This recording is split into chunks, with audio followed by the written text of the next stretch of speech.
Intramedullary nailing with the expert tibial nail with reaming. The expert tibial nail has a new anatomic bend that makes nail insertion and extraction easier. The cannulated version enables nail insertion over a guide wire. There are several possibilities for proximal locking.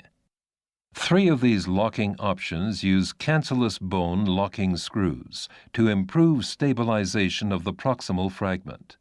The 2 mediolateral locking options enable primary compression or secondary controlled dynamization. There are 4 possibilities for distal locking. One oblique locking option is very distal. It allows 2 different interlocking directions for ideal bone purchase and prevents damage to soft tissues. There are 2 mediolateral options and 1 antero-posterior locking option for stable fixation of the distal fragment. The expert tibial nail is indicated for fractures in the tibial shaft, as well as for metaphyseal and certain intra-articular fractures of both the tibial head and the pilon. These fractures are 4-1, A2, and A3, 4-1, C1, and C2, all 4-2 fractures,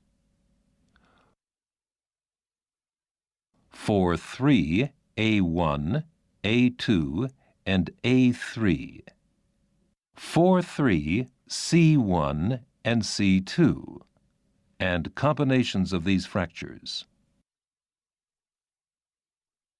The main objectives of this presentation are to show the patient positioning, reduction, the approach and entry point, and the procedure for nailing using the expert tibial nail. The expert tibial nail can be inserted into the medullary canal either with or without reaming. In this presentation, reaming will be demonstrated.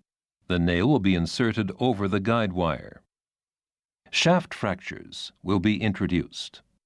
With simple shaft fractures, 4 mediolateral locking screws are normally sufficient, 2 distal and 2 proximal. Secondary dynamization is achieved by removing the locking screw from the static locking option. In very proximal and distal fractures, additional interlocking is required. The patient is placed in a supine position on the radiolucent table.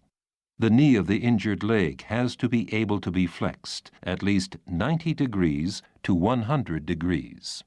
The image intensifier is positioned so that visualization of the tibia, including both the proximal and distal articular surfaces, is possible in the AP and lateral views.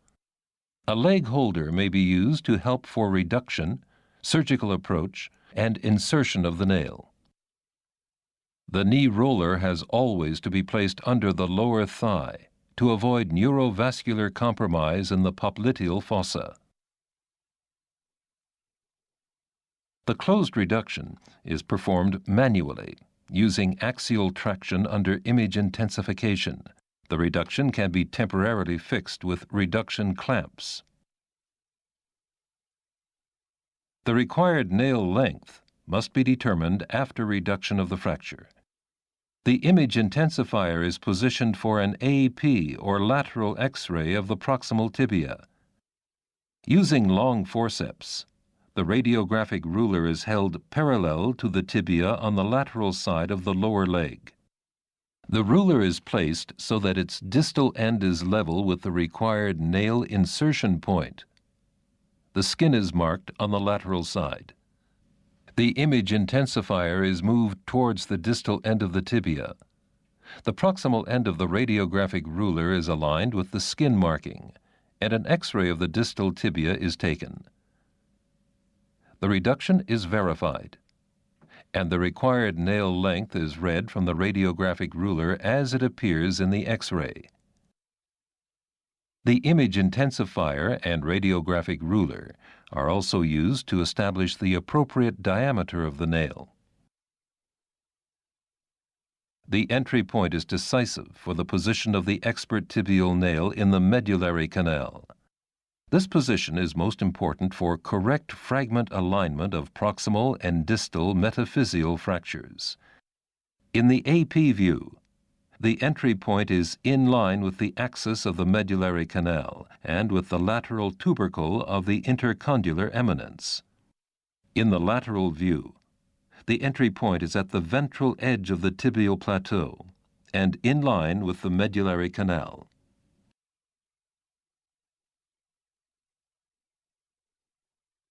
The guide wire is secured in the universal chuck with T-handle. At a 10-degree angle to the shaft axis in the lateral view, the insertion point is lightly punch-marked. The guide wire is advanced approximately 8 to 10 centimeters. Its position is checked with the image intensifier in the AP and lateral views. The protection sleeve and the cutter are inserted over the guide wire, and the medullary canal is opened to a depth of 8 to 10 centimeters. The guide wire and the cutter should not touch the posterior cortex. The guide wire, cutter, and protection sleeve are removed. As an alternative, the cannulated drill bit or the cannulated awl may be used. If necessary, the medullary canal is enlarged to the required diameter with the medullary reamer. In a clinical situation, passage through the fracture zone and the correct position of the reaming rod are verified with the image intensifier. Depending on the diameter of the nail, the appropriate diameter reamer heads are selected. In this case, the nail diameter is 9 millimeters. So reamer heads from 8.5 to 10 millimeters will be used. The reamer head is mounted on the flexible shaft. The holding forceps is used to control the position of the reaming rod. The reaming rod is inserted into the medullary canal. The reamer head is advanced with gentle back and forth movements. Force must not be used. The medullary canal is reamed in 0.5 millimeter increments until the diameter of the canal is 0.5 to 1.5 millimeters larger than the nail diameter.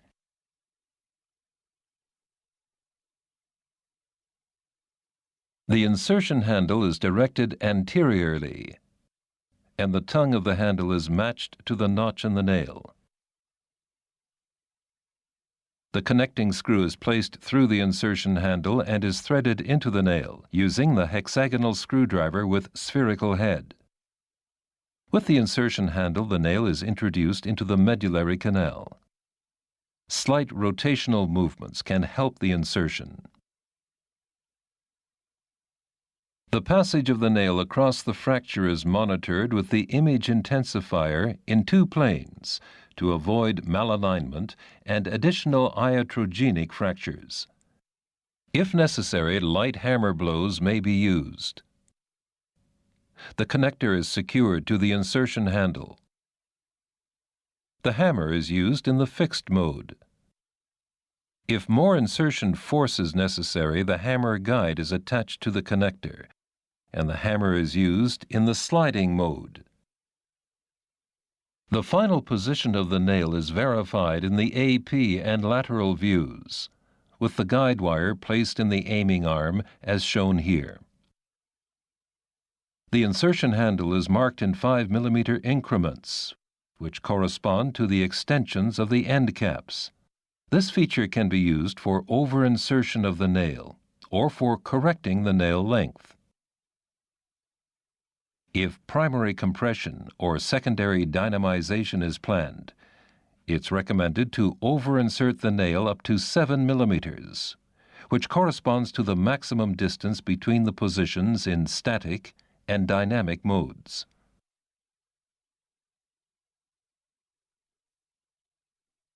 Although distal locking will not be done in this exercise, it is briefly introduced here.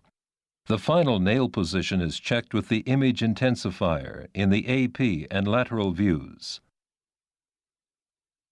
The steps shown are similar for proximal interlocking and will be explained later. Either 4.0 or 5.0 millimeter locking screws are used, depending on the nail diameter. Distal locking should be carried out first, so that the compression mode of the nail or the backstrike technique can be used to treat diastasis. The nail must have been inserted to a sufficient depth beforehand. The nail is usually locked from the medial side, with the leg extended if possible. The aiming arm can be used for different proximal locking options. These locking options are color-coded on the aiming arm and the corresponding instruments. 3 locking options, color-coded yellow, are combined with cancellous bone locking screws for ideal stabilization of the proximal fragment. 2 mediolateral locking options, color-coded blue and green, enable primary compression, secondary controlled dynamization, or static mediolateral proximal locking. In this exercise, static mediolateral proximal locking is demonstrated. As alternatives, dynamic proximal locking and oblique proximal locking will also be introduced. The aiming arm is attached, and a 3.2 millimeter guide wire inserted, as shown here. The tip of the guide wire indicates the exact proximal position of the nail in a mediolateral view. The 3-part trocar combination, consisting of the corresponding protection sleeve, drill sleeve, and trocar, is inserted through the mediolateral hole in the aiming arm. The trocar is inserted down to the bone through a stab incision and is then removed. Using the corresponding drill bit, both cortices are drilled until the tip of the drill bit just breaks through the far cortex.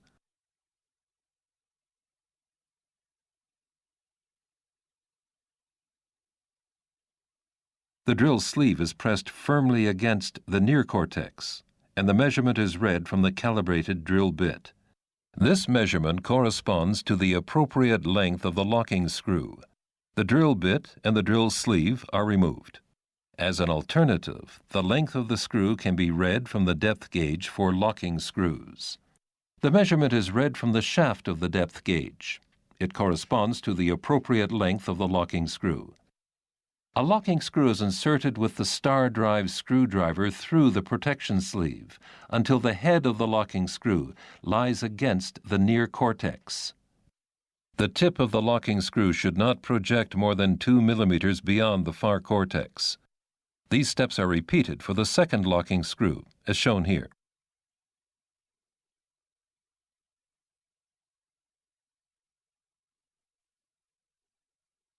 The end cap prevents bone ingrowth into the proximal end of the nail. Therefore, the end cap makes nail removal easier. The patient's leg should be positioned in flexion to assure that there's enough space to insert the end cap. The aiming arm, the connecting screw, and the insertion handle are removed. The end cap is inserted into the nail with the screwdriver and firmly tightened. The implant removal begins with the end cap. The star drive screwdriver is used. The extraction screw is introduced into the nail and tightened. The proximal locking screw is used to prevent rotation or displacement of the nail posteriorly, below the tibial plateau. All locking screws are removed with the star drive screwdriver and holding sleeve. The hammer guide is attached to the extraction screw, and the nail is removed with gentle hammer blows.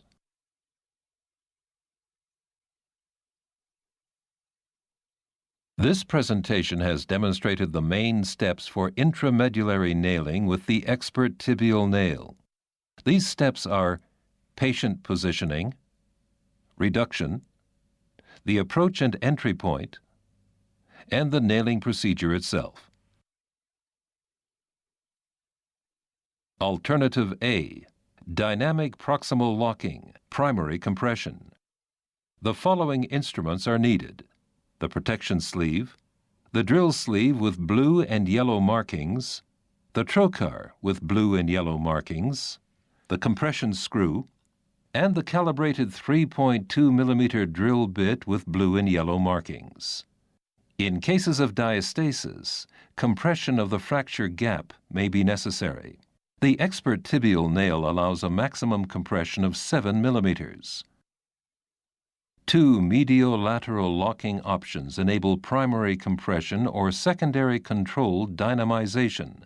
Secondary dynamization is achieved by removing the locking screw from the static locking option.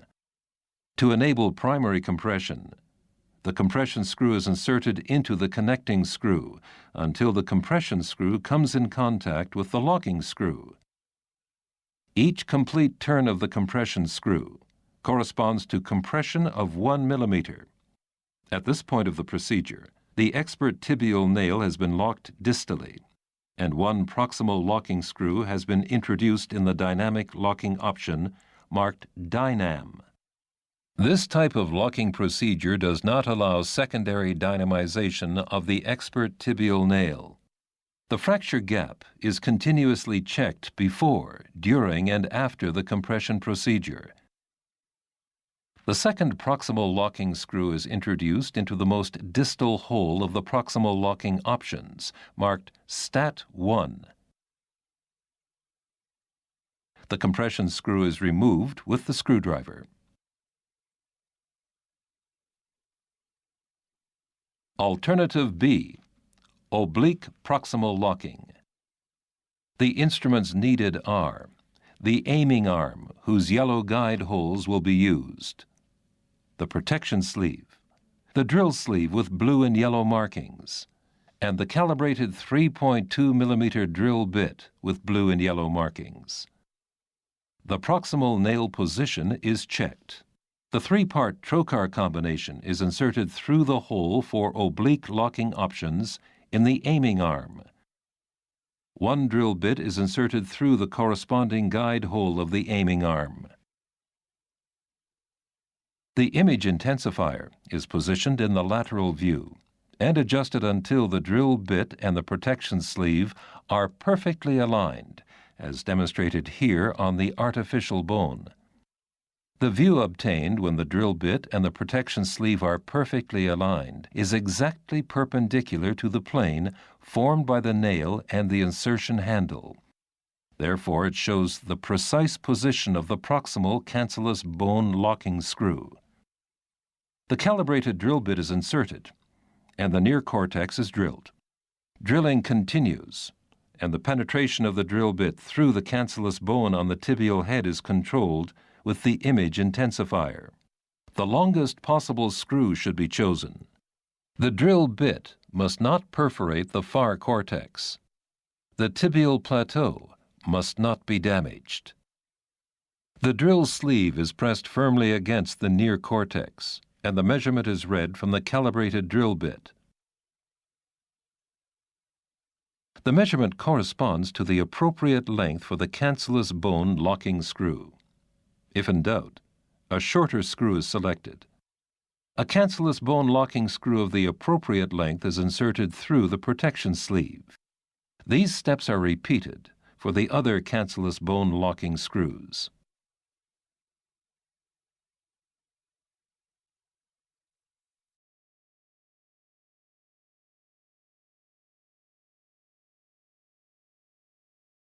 The use of the Angular Stable Locking System, or ASLS, produces an angular stable construct between an intramedullary nail and a locking screw and prevents toggling. This is the concept of the intramedullary fixator. A bioresorbable sleeve is mounted onto the golden tip of the ASLS locking screw. During screw insertion, this sleeve expands as a result of the increasing screw diameter and locks the screw in an angular, stable way in the nail. The ASLS, together with the intramedullary nail, is stably anchored in the bone. Forces are evenly transferred from the cortex through the locking screw to the nail. This force distribution is comparable to the internal fixator when a plate is locked with angular stability. In a conventional screw-nail construct, there's always some play between the locking screw and the nail. This movement leads to toggling and can result in a biomechanically unstable situation. This is particularly true in patients with poor quality bone, for example, osteoporosis. In normal, healthy bone, the angular stable locking system provides 80% reduced fracture site motion in comparison to conventional locking systems. This decreases the risk of secondary loss of reduction. Intramedullary nailing using the angular stable locking system results in a more stable implant bone construct, which provides a better hold in the metaphyseal area and in poor quality bone.